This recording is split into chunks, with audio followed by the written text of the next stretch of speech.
बहुत समय पहले की बात है। देवर्षि नारद मुनि एक बार बैकुंठ धाम पहुंचे। वहां उन्होंने देखा कि भगवान विष्णु शेषनाग पर विराजमान है और माता लक्ष्मी उनके चरण दबा रही हैं। चारों ओर दिव्य प्रकाश फैला हुआ था। नारद मुनि ने प्रणाम किया और विनम्र होकर बोले, हे प्रभु, आपने अधिक मास को अपना नाम देकर पुरुषोत्तम मास बना दिया। उसकी महिमा तो अनंत है। कृपा करके उसकी एक और कथा सुनाइए जिससे संसार के लोग इस मास का महत्व समझ सकें। भगवान विष्णु मुस्कुराए और बोले, हे नारद, ध्यान से सुनो। यह कथा एक गरीब ब्राह्मण और उसकी धर्मपत्नी की है, जिन्होंने पुरुषोत्तम मास का व्रत करके अपना जीवन बदल लिया। एक गांव में एक गरीब ब्राह्मण रहता था। वह बहुत विद्वान था, परंतु उसके पास धन नहीं था। उसकी पत्नी भी बहुत धर्मपरायण थी। दोनों ईश्वर के भक्त थे, लेकिन जीवन में बहुत कठिनाइयां थीं। कभी भोजन मिलता, कभी नहीं। उनके घर में कई दिन तक चूल्हा भी नहीं जलता था। फिर भी वे भगवान का नाम लेना नहीं छोड़ते थे।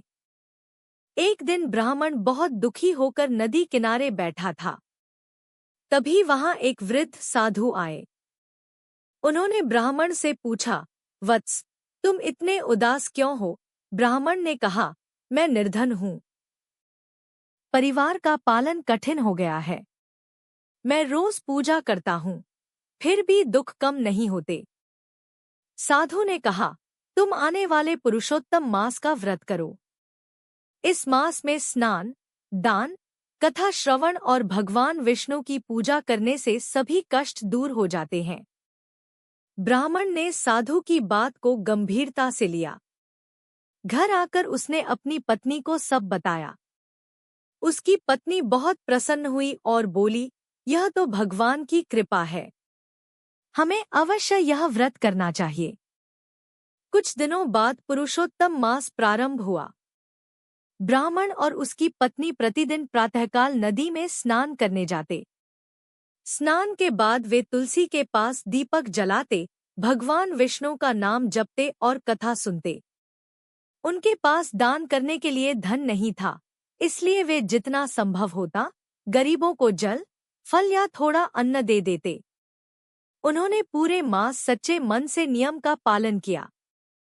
महीने के मध्य में एक दिन उनकी परीक्षा हुई। घर में खाने को कुछ भी नहीं बचा था।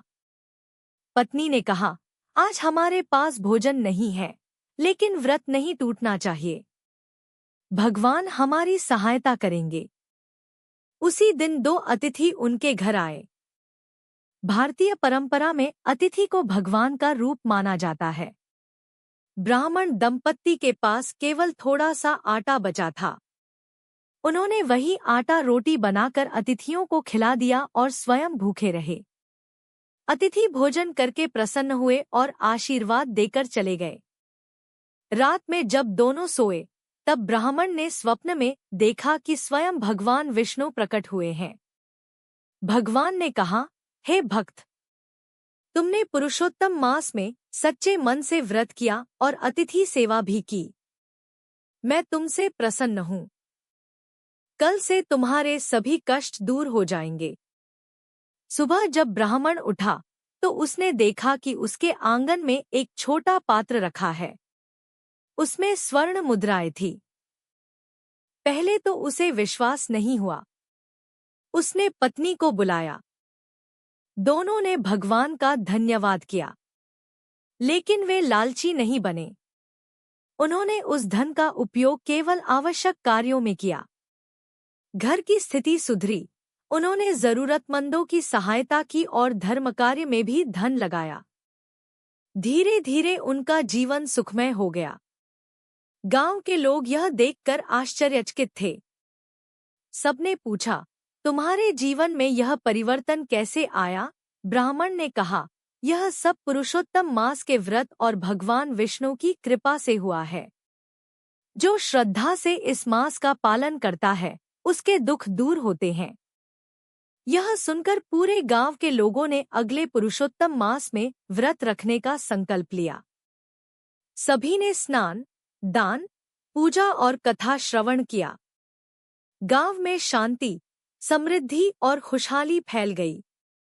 भगवान विष्णु ने नारद मुनि से कहा, हे नारद, पुरुषोत्तम मास केवल धन प्राप्ति के लिए नहीं है।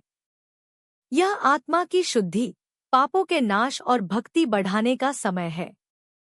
जो मनुष्य इस मास में सच्चे मन से व्रत करता है, उसका जीवन सफल हो जाता है। नारद मुनि ने यह कथा सुनकर कहा, प्रभु, सचमुच यह मास बहुत महान है। मैं इस कथा को पृथ्वी पर जाकर सबको सुनाऊंगा। तब भगवान विष्णु बोले, जो भी पुरुषोत्तम मास की कथा सुनता है, पढ़ता है या दूसरों को सुनाता है, उसे विशेष पुण्य प्राप्त होता है।